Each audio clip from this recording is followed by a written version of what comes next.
Bonjour et merci à tous d'être à nouveau présents à l'occasion de cet événement à Santexpo, consacré à la santé et innovation. Et managersanté.com est toujours très heureux de pouvoir être présent à cet événement et être accueilli en particulier sur le stand de la CASDEN, qui est notre partenaire et que nous remercions chaleureusement.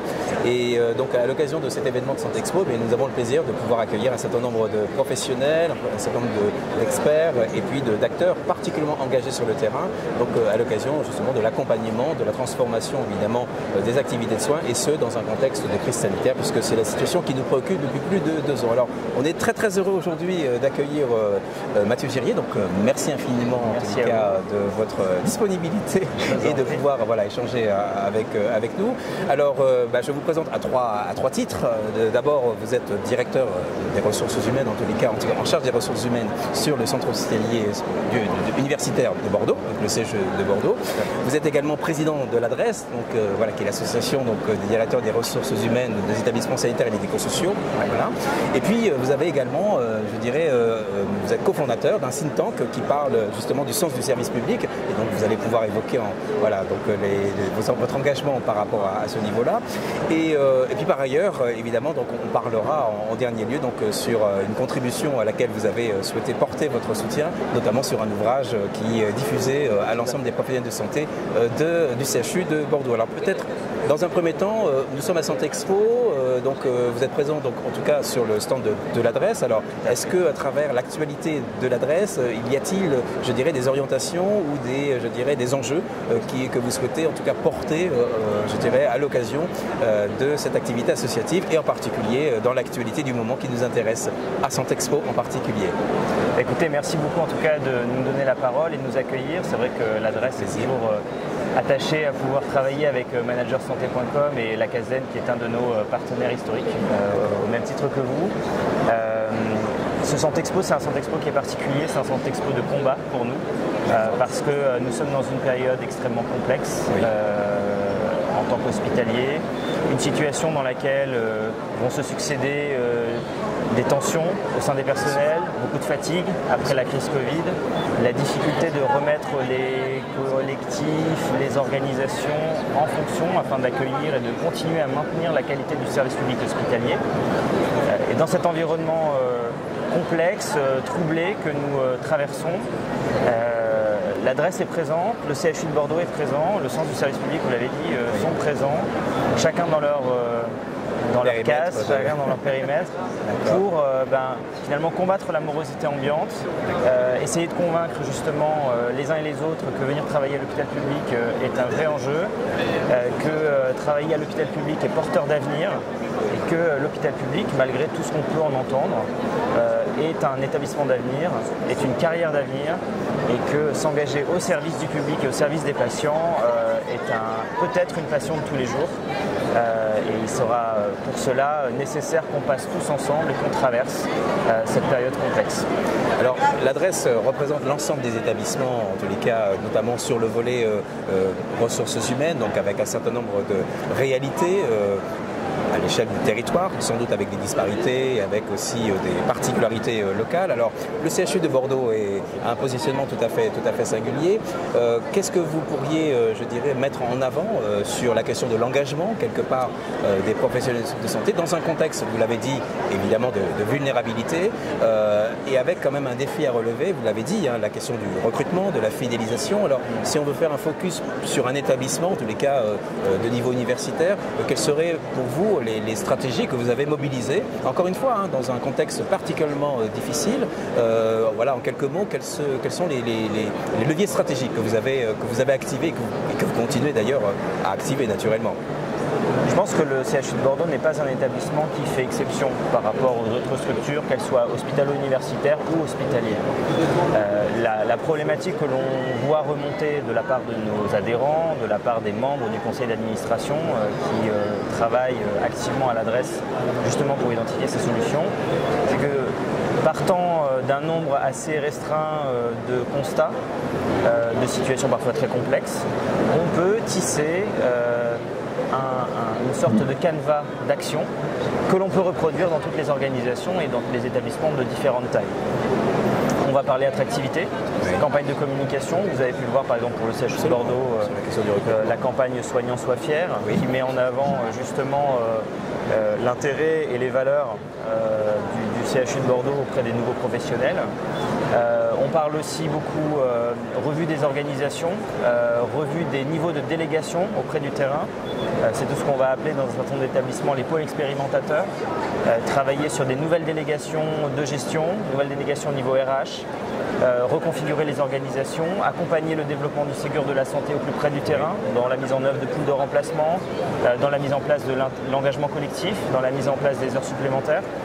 Tous ces dispositifs, finalement, ils sont à la portée de tous les types d'établissements.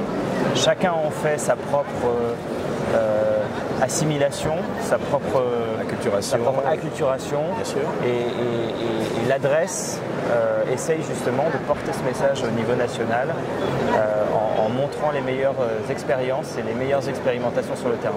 Et notamment à l'occasion d'événements, puisque l'adresse, je dirais, chaque année, propose aussi des événements de rencontres, je dirais, inaugurales, au cours desquels ça permet effectivement aux DRH à l'échelle nationale de pouvoir se rassembler et d'aborder des questionnements, je dirais, d'actualité. Alors, pour le prochain événement, ou les prochains événements qui vont avoir lieu, alors quels sont les axes sur lesquels l'adresse porte ses efforts, en particulier en matière de réflexion partagée? Quels sont les grands thèmes, du coup, que vous avez retenus?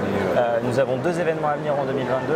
Un premier début juillet, fin juin début juillet, les estivales de la GRH en partenariat avec le CNEH, qui permettra à des nouveaux DRH et des nouveaux acteurs du monde de la RH à l'hôpital de découvrir leur métier, de se perfectionner dans un certain nombre de techniques et d'aborder finalement tous les leviers qu'on va pouvoir développer pour sortir de la crise et essayer de trouver des solutions à ce marasme ambiant.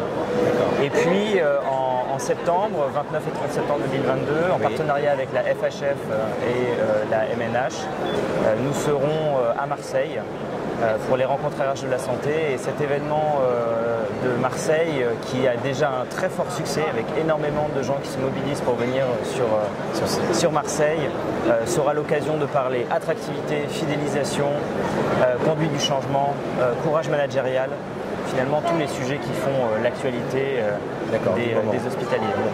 Alors, est-ce qu'on peut, et ce sera ma dernière question, nous sommes à Santé Expo, donc porter sur les innovations, porter sur, je dirais, les idéations, la créativité, avec les nouvelles technologies, voilà. En quoi, finalement, la gestion des ressources humaines s'inscrit-elle aussi, quelque part, dans cette dimension autour des innovations? Enfin, est-ce que vous avez aussi, à travers l'adresse, je dirais, de fortes ambitions, quelque part, pour créer aussi, je dirais, la surprise dans la manière de pouvoir peut-être appréhender de nouvelles formes de gestion? Alors, voilà, donc l'environnement était assez stimulant à Santé Expo. Exactement.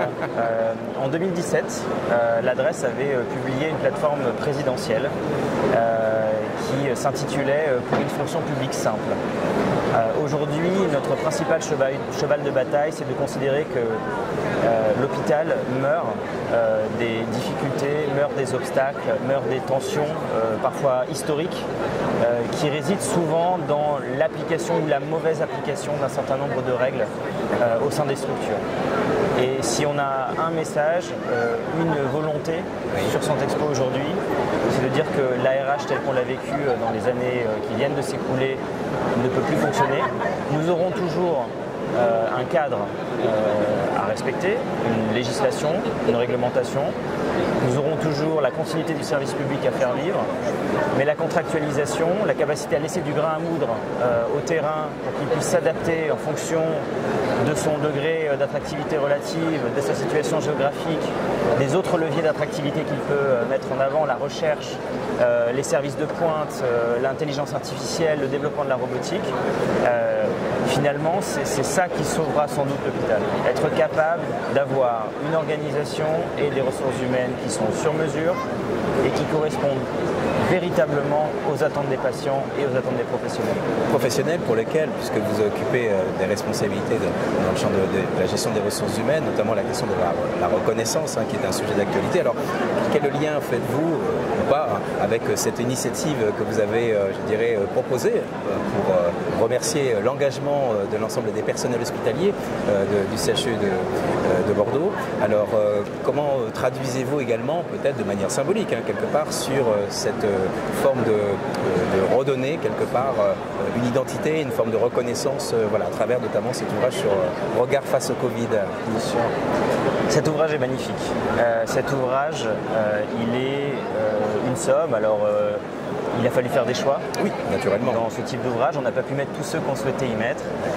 Les acteurs qui sont présents dans ce livre sont des gens qui ont été formidablement engagés, formidablement présents au niveau du Covid et qui témoignent pour leurs collègues, pour l'ensemble du collectif, de ce que la lutte contre l'épidémie Covid a pu être au niveau du CHU de Bordeaux, mais finalement au niveau du CHU de Bordeaux et au niveau de tous les établissements français et probablement même au-delà des frontières nationales. Il y a dans ce livre des gens de grande valeur, des gens de grand talent, des gens qui, comme tant d'autres, n'ont pas compté leur temps, n'ont pas coté leurs efforts dans des fonctions soignantes, médicales, administratives, techniques, logistiques. Il y a dans ce livre des gens que j'ai vus travailler la nuit, travailler le jour, sans s'arrêter pour aider, pour accompagner les professionnels qui étaient en difficulté, qui ont passé un Covid extrêmement actif. La période qu'on vit aujourd'hui, elle est aussi la transcription de ça, c'est-à-dire que ça a été difficile. Le Covid, c'était une période où beaucoup de gens l'ont vécu et sont marqués aujourd'hui dans leur chair et dans leurs esprits de ce qu'ils ont pu affronter. Et je pense que ce livre est un formidable témoignage de l'engagement collectif des personnes qui sont présentes et de tant d'anonymes d'autres établissements qui ont été présents et ont su répondre présents face aux défis que le Covid représentait.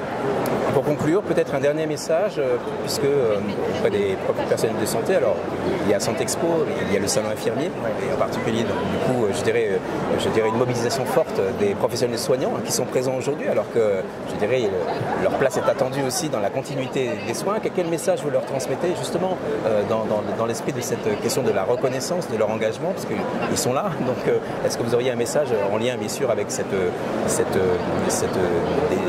hommage auquel vous leur rendez? Qu'est-ce que vous pourriez leur transmettre auprès des soignants notamment? Déjà, je suis ravi que le salon infirmier ait lieu en même temps que le salon Santexpo. Je pense que c'est une belle preuve de la communauté hospitalière, de son existence, de sa vie en commun. Que la coexistence finalement ces deux salons dans ce grand bâtiment de la porte de Versailles à Paris. Le salon infirmier, c'est un endroit très intéressant pour découvrir finalement l'exercice infirmier, l'exercice même aide-soignant, si des professionnels d'autres filières soignantes souhaitent venir. C'est l'occasion de rencontrer des professionnels investis, contents de leur travail, fiers d'être dans les fonctions qu'ils occupent, qui ne cachent pas les difficultés que parfois ils peuvent rencontrer, qui sont sincères et transparents sur leur vie de tous les jours, mais qui transmettent, et j'ai eu l'occasion de voir un certain nombre de stands d'établissements, qui transmettent vraiment leur volonté d'aider le public, de servir le public et d'apporter ce soin aux gens. Et finalement, s'il y a un message à transmettre aux jeunes générations et aux moins jeunes de professionnels, c'est que le Covid, effectivement, a laissé des traces, laissera des traces. Une nouvelle page s'ouvre, un nouvel hôpital doit se construire. Et cet hôpital, on va le construire ensemble. Effectivement, il y aura toujours des contraintes. Nous vivons dans un environnement qui fait que nous ne sommes pas seuls et que nous devons vivre avec d'autres administrations, d'autres collectivités, d'autres acteurs du monde de la santé. Nous devons occuper notre place dans l'écosystème. Elle est singulière, c'est celle de la continuité des soins et du service au public. Mais en tout cas, c'est un métier hospitalier que je ne regrette jamais, que je conseille à tout le monde et que j'espère qu'en tout cas nous serons encore très nombreux à faire dans les années à venir. Mais en tout cas, c'est un message extrêmement encourageant et puis plein de volonté en tous les cas de continuer puisque évidemment la créativité est toujours au rendez-vous, hein. L'adaptation aux situations inédites, voilà, n'empêche pas évidemment d'accompagner finalement ces changements avec le soutien de tous, vous l'avez dit, hein, donc chacun a une pierre de contribution en tout cas à apporter. Merci infiniment d'être venu nous rencontrer, on est très heureux évidemment, et puis merci pour la lecture que vous nous avez apportée notamment sur les enjeux, les défis à relever et puis les orientations, le combat, hein, je retiens ce terme-là, pour soutenir finalement, je dirais, l'engagement de tous donc, au sein de nos établissements de santé. Donc, en vous souhaitant en tous les cas un excellent salon à Santexpo et puis évidemment en vous remerciant de toute l'énergie que vous partagez, que vous diffusez à l'échelle nationale. Merci à vous. Merci à vous et très bon salon. Merci beaucoup. Merci. Ok.